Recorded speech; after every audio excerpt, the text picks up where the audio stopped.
Que el Señor los bendiga, queridos amigos y hermanos. Es un gozo poder compartir con ustedes este momento para mirar la palabra del Señor, porque a través de ella el Señor habla en nuestras vidas y nos enseña el camino en que debemos seguir. Hay una pregunta que yo diría que es la pregunta más importante en la que se hace el ser humano. ¿Qué debo hacer para ser salvo? La salvación habla de perdón, de justificación, de redención, de regeneración, una nueva vida, no solo temporal aquí en la tierra, sino una vida nueva y gloriosa y eterna en la presencia del Señor. En cuanto a la salvación, podemos observar tres aspectos importantes. Primero, es ser salvos de Dios. ¿Qué quiere o qué significa esto? Es decir, ser salvos de su juicio, por cuanto por naturaleza somos pecadores y merecemos no otra cosa que el juicio y la condenación. En su carta a los Romanos, el apóstol Pablo dice: pero por tu dureza y por tu corazón no arrepentido, atesoras para ti mismo ira para el día de la ira y de la revelación del justo juicio de Dios, el cual pagará a cada uno conforme a sus obras. Vida eterna a los que perseverando en hacer bien buscan gloria y honra e inmortalidad, pero ira y enojo a los que son contenciosos y no obedecen a la verdad, sino que obedecen a la injusticia. Un texto muy aclaratorio sobre este tema. Sabemos que si bien, por cuanto todos somos pecadores, estamos bajo la condenación y el juicio de Dios, sin embargo, tenemos esperanza, porque el Señor mismo nos da palabra de esperanza si nos convertimos a Dios, si nos volvemos a Él. En la carta que escribe el apóstol Pablo a los tesalonicenses, dice: para servir al Dios vivo y verdadero y esperar de los cielos a su Hijo, el cual resucitó de los muertos, a Jesús, quien nos libra de la ira o del juicio venidero. Acá hay una cosa muy interesante. Por medio de Jesucristo somos libres del juicio y de la ira de Dios sobre el pecado y por ende sobre el pecador. El segundo aspecto, que es también tan interesante, dice ser salvos por Dios. Frente a la realidad de lo que expresamos anteriormente, podemos decir que tenemos un Dios de amor y un Dios de misericordia en el cual tenemos esperanza, que intervino en la historia de la humanidad proveyendo salvación por medio de su Hijo, por medio de Jesucristo. La Escritura dice: mas Dios muestra su amor para con nosotros, los seres humanos, en que siendo aún pecadores, Cristo murió por nosotros. Pues mucho más, estando ya justificados en su sangre, es decir, por su sacrificio, por Él seremos salvos de la ira o del juicio de Dios. Esto está en Romanos capítulo 5. Porque de tal manera amó Dios al mundo. Qué versículo tan hermoso este. El más conocido de la Biblia. Porque de tal manera amó Dios al mundo que ha entregado a su Hijo unigénito, para que todo aquel que en Él cree no se pierda, no sea condenado, no caiga bajo el juicio de Dios, sino tenga vida eterna. Es decir, que somos salvos por Dios. Y el tercer aspecto, que no es menos importante, es ser salvos para Dios. Habiendo recibido esta nueva vida, ahora debemos vivirla ¿para quién? ¿Para nosotros mismos?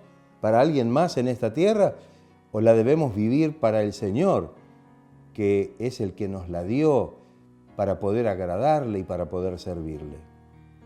En 2 Corintios, el apóstol Pablo dice: porque el amor de Dios nos constriñe, pensando esto, que si uno murió por todos, luego todos murieron, y por todos murió, para que los que viven ya no vivan para sí, para sí mismos, sino para aquel que murió y resucitó por ellos. ¿Y quién es aquel que murió y resucitó por nosotros? Es Jesucristo, es el Hijo de Dios. Es decir, que ahora somos salvos para Dios, vivir una nueva vida gloriosa para poderla vivir para la gloria del Señor. Volviendo a esta pregunta tan inquietante y tan profunda, ¿qué debo hacer para ser salvo? La Biblia nos muestra que este interrogante ha inquietado a las personas desde tiempos muy antiguos, muy remotos. En el libro del patriarca Job encontramos allí esa pregunta de diversas maneras. En el capítulo 25 del libro del patriarca Job dice, ¿cómo pues se justificará el hombre para con Dios? Estamos hablando de 2000 años antes de Cristo. El salmista David en el Salmo 15 dice, Jehová, ¿quién habitará en tu tabernáculo, en tu presencia? ¿Quién morará en tu monte santo? Estamos hablando de alguien que dijo esto aproximadamente unos 1000 años antes de Cristo. Salomón, el hijo de David, en Proverbios capítulo 20, dice, ¿quién podrá decir, yo he limpiado mi corazón, limpio estoy de mi pecado? ¿Acaso podemos nosotros limpiar nuestro corazón de pecado para poder tener la seguridad de vivir una eternidad con Dios? Cuando llegamos al Nuevo Testamento, acá tenemos testimonios gloriosos, ¿no? El Señor habla de un hombre que vino a Él y le dijo, un hombre rico, un joven rico, y le dijo, maestro bueno, ¿qué bien haré para tener la vida eterna? Fíjese la pregunta de esta persona. Con respecto a sus discípulos, en Mateo capítulo 19, dice, oyendo esto se asombraron en gran manera, diciendo, ¿quién pues podrá ser salvo? Cuando empezaron a escuchar las palabras del Señor, se preguntaron ellos mismos, los discípulos. Luego un intérprete de la ley, un judío que su trabajo era interpretar la ley, dice que se levantó y dijo para probar al Señor, Maestro, ¿haciendo qué cosa heredaré la vida eterna? Y en el libro de los Hechos, de los Apóstoles, tenemos un versículo que hace mención a un relato donde Pablo y Silas estaban predicando el Evangelio allí en Macedonia y fueron apresados y liberados milagrosamente. El carcelero les dijo, señores, ¿qué debo hacer para ser salvo? Había visto ese milagro maravilloso de que estando en la cárcel, apresados, encadenados en el cepo, el Señor Dios los había liberado. Y ahí es donde se acerca de esta manera y en realidad lo que está expresando es ¿qué debo hacer para poder recibir la salvación? En este contexto dice el relato bíblico que el carcelero, sacándolos de la cárcel a Pablo y a Silas, le dijo, ¿qué debo hacer para ser salvo? Y ellos le dijeron, le dieron una respuesta. Cree en el Señor Jesucristo y serás salvo tú y tu casa. Qué hermoso texto. La verdad es que muchas personas que hoy se congregan regularmente no han escuchado la respuesta a esta pregunta tan importante para la vida del ser humano. Pero hay una noticia. La Biblia dice con claridad qué debemos hacer para ser salvos. No nos deja en la nebulosa, en la incertidumbre.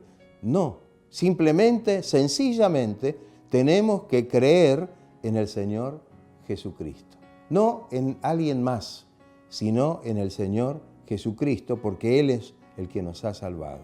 Aunque esta palabra creer significa más que solamente afirmar que algo es verdad, en el Antiguo Testamento es un verbo que significa tener fe, tener confianza. Es más, ser fiel. Entonces esta palabra incluye más que solamente considerar que algo es cierto. Porque yo puedo creer que algo es cierto y evidentemente no actuar en consecuencia. Pero en este sentido es la confianza que se deposita en el Señor Jesús para salvación y que significa también ser fiel a Él. Más allá de haber creído en Jesús para ser salvos, arrepintiéndonos de nuestros pecados, bautizándonos en el nombre de Jesús, también debemos ser fieles. Apocalipsis, el último libro del Nuevo Testamento, capítulo 2, verso 10, usa también este verbo de una manera muy particular. Y dice, sé fiel hasta la muerte y yo te daré, esta es una respuesta también, la corona de la vida. Sé fiel al Señor, creyendo, perseverando, constante en el Señor y recibirás la corona de la vida. Hay algo más que decir acerca de esta confesión de fe.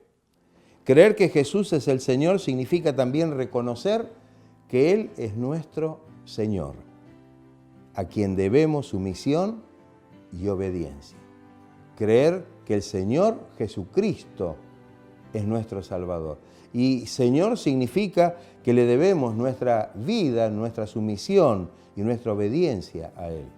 Los que oyeron el mensaje del apóstol Pedro el día de Pentecostés, después del descenso del Espíritu Santo, dice que cuando escucharon el mensaje que Pedro predicó, se compungieron de corazón y dijeron a Pedro y a los otros apóstoles, dice el texto, varones hermanos, ¿qué haremos? ¿Qué debemos hacer? Y Pedro les dijo, muy clara la palabra del apóstol Pedro, arrepentíos y bautícese cada uno de vosotros en el nombre de Jesucristo para perdón de los pecados. Mire qué palabra tan certera, ¿no? No da lugar a duda para que estemos buscando y rebuscando en tantos lugares para ver cómo podemos hacer para alcanzar la salvación.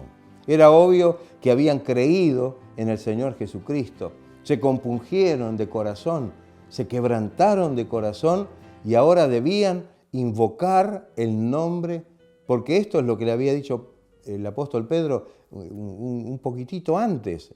Allí en Hechos capítulo 2, verso 21, dice, y todo aquel que invocare el nombre del Señor será salvo. En Romanos, y con esto quiero redondear, capítulo 10, versículos 9 y 10 y 13, dice, que si confesares con tu boca que Jesús es el Señor, y creyeres en tu corazón que Dios le levantó de los muertos, serás salvo. Porque con el corazón se cree para justicia, pero con la boca se confiesa para salvación. Porque todo aquel que invocare el nombre del Señor será salvo. Entonces, creer en el Señor Jesús implicaba la fe inicial, el creer, la invocación de su nombre, el arrepentimiento de los pecados y el paso de fe y obediencia, que significa el bautismo, que a la vez es un paso de testimonio de que hemos abrazado la fe en el Señor. No debemos hacer ninguna otra cosa y ninguna otra obra para alcanzar la salvación, pues somos salvos por medio de la gracia, por medio de la fe. Y una fe que nos hace invocar el nombre de Jesús. Nos convence de que somos pecadores y debemos arrepentirnos y dar el paso del bautismo para que también podamos realmente mostrar que estamos o hemos tomado una decisión firme de obedecer, de seguir al Señor y de poder realmente vivir para la gloria de su nombre y teniendo la plena certeza y seguridad de que ahora tenemos una vida eterna y gloriosa que compartiremos para siempre con el Señor. Que Dios esté bendiciendo a cada uno. ¿Qué debo hacer? ¿Qué debes hacer para ser salvo? Cree en el nombre del Señor Jesucristo. Serás salvo tú y tu casa. Que Dios te bendiga ricamente.